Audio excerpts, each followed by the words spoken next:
বাংলাদেশের আত্মীয়র বাড়ি থেকে বাড়ি ফেরার পথে বিবির বাজার ইমিগ্রেশন থেকে সোনামুড়া শোভাপুরের এক মহিলাকে অপহরণ করল দুষ্কৃতিকারীরা। ঘটনার বিবরণে জানা যায়, সোনামুড়া থানাধীন শোভাপুর এলাকার সাদেক মিয়ার স্ত্রী ফাতেমা খাতুন পাসপোর্ট ও ভিসা লাগিয়ে গত 27 তারিখে বাংলাদেশ কোর্টবাড়ি রায়চর আত্মীয়র বাড়িতে বেড়াতে যান।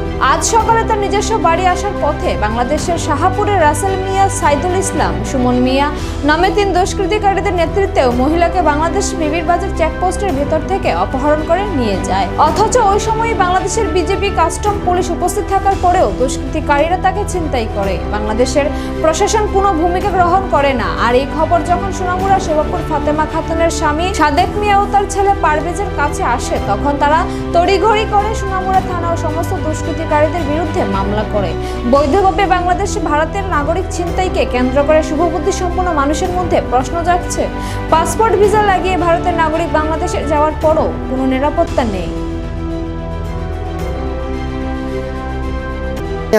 আমার বাড়ি শোভাপুরে, সোনামুড়া থানা। আমার ওয়াইফে গত 27 তারিখে বাংলাদেশে পাসপোর্ট অফিস দিয়ে পাসপোর্ট হয়ে গেছে ওনার আত্মীয়র বাড়িতে। কোন জায়গা? কোটবাড়ি রায়চর গ্রামে কালীবাজারের সাথে। তারপর ওইখানে তাদের মধ্যে বাংলাদেশের লোকেরাই ওনাদের 2 পার্টি মিলে ঝগড়া হয়েছে।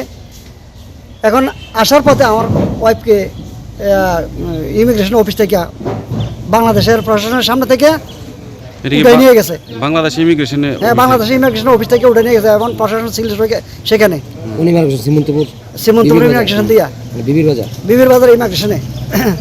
এখন কোন প্রশাসনে কিছু ভূমিকা নেয়। এখন যে সময় নেয় ওই সময় আমাকে বলছিল যে আমাকে উঠে নিয়ে যাইতেছে এখান থেকে 10-12 জন লোকে। তারপর এরপর থেকে আর এ পর্যন্ত আমার কোনো কথাবার্তা হইতেছে না, ভাইয়ের সাথে কোনো যোগাযোগ নাই। আমি এই কারণে আমি থানায় আসি। এবার আমাদের প্রশাসনের কাছে আমি ওনার জন্য ফেরত পাওয়ার জন্য আমি দরখাস্ত করব বা কেস করছি বা করব।